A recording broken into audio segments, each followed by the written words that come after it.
Play number 12 is a quarterback fumble. It's not even remotely close as to whether it's a fumble. The reason I put this in is because of the recovery.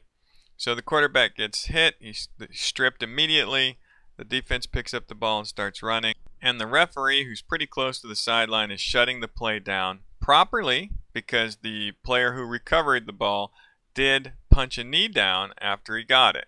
So good call by the referee. Just a little word of warning though on your mechanics. It gets a little crowded over there because you've got a guy on the sideline. So unless you think your quarterback is going to be going out of bounds, you really don't need to follow him all the way over to the sideline that closely.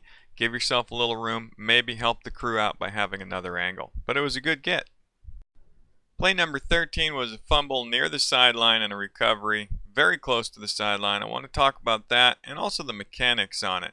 So you can see the official here is a little bit back and forth with his mechanics. It was a good call. I mean, the defender did get the ball. He's got probably 1 foot down, another foot down before he goes out. But the mechanics are what I'm concerned with. So we're starting at the 14-yard line. And when that pass is thrown, maybe take that one step. That's okay. But that receiver is well within your vision. And when you move up and he starts to move back, that's the time for you to move back down the sideline. He's right there on you.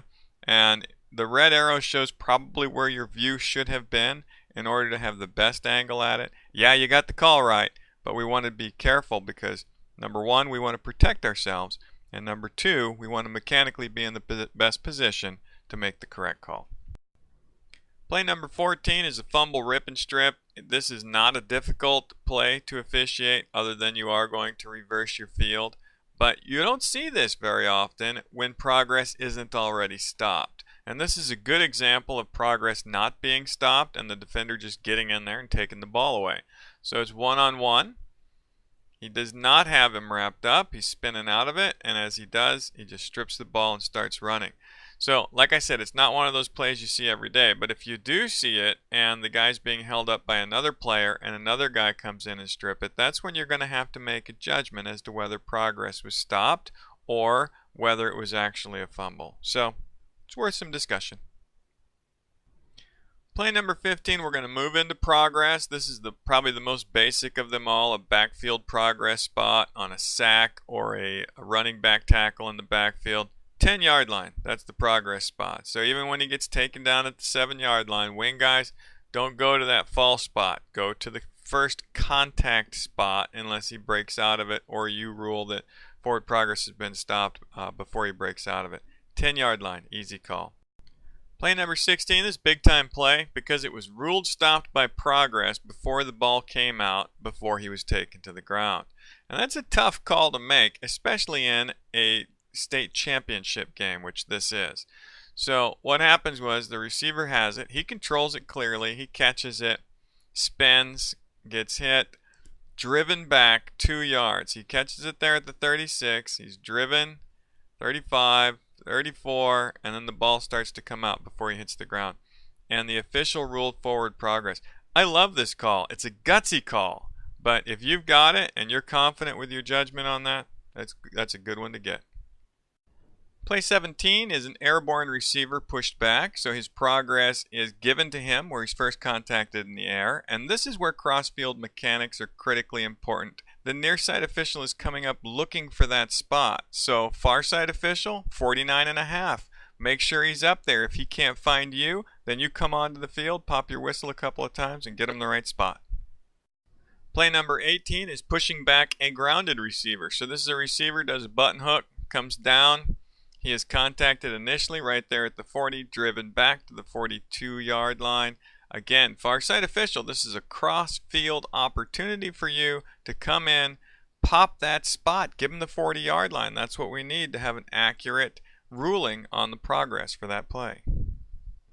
Play number 19, a little bit more of the same. Cross-field mechanics are so important, particularly in the passing and kicking games. So we got the head linesman here. He's trying to rule whether or not the guy is inbounds or out of bounds on his own power.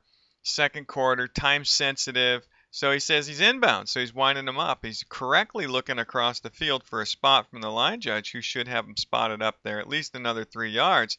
And shutting it down because we got the first down. So communication between the wing officials and this cross-field mechanic stuff is critical. Play number 20, we've got a progress spot real near the goal line on a long run. This is going to be a back judge's bread and butter if he's there, which is great. He makes a great call here. Now, the near side official is going to have a lot of work to do with that tiptoeing on the sideline, and I don't think has a real clear view of whether the ball was extended or not. So what I'd like to see, instead of you coming up here pointing and looking like you're guessing where he is, just find the back judge. If he's up with a touchdown signal, go get the ball. If he's not, run right where he is and spot the ball and raise your arm or do whatever you do to signify that's where it is. But nice job by the back judge. Nice job by the line judge on that tiptoe on the sideline. Play 21 is a progress after a bobble. So the receiver goes out. He goes up for it. Doesn't quite get it. He bobbles it. So we've got a couple of different spots we're thinking about because he's being driven back at the same time. So you see the bobble. Then he gets it. Where is his progress spot? Well, we're going to take a look at that here. You can see the first spot is right there. I think that's the 31-yard line. And then he finally regains possession at the 27, but he's still in contact and being pushed back all the way to the 20. I was pretty impressed that they brought that ball right back to the 27. Play number 22 is interesting in that the receiver was knocked back. You could go progress, but then he breaks free, and he's not out of bounds, and that initial push doesn't put him out of bounds. And then he's contacted again and he steps out of bounds. So you have to make a decision. Is the initial forward progress what you're going to go with? Or are you going to give him that break free because it didn't result in him going out of bounds? I think in this case, because he is clearly free and he regains his balance in bounds and then is recontacted and taken out of bounds, you probably lose that first forward progress spot. Play number 23 I included because we gave him the slide progress. So especially if we have a wet field, we want to make sure we see where the guy lands, right there at the 25, and not give him that extra slide distance he gets after he hits the ground and goes, as in this case when we marked him at the 23. Play number 24 in the last play. This is an interception with contact, and this one I put last because I think I might get a little bit of disagreement on this.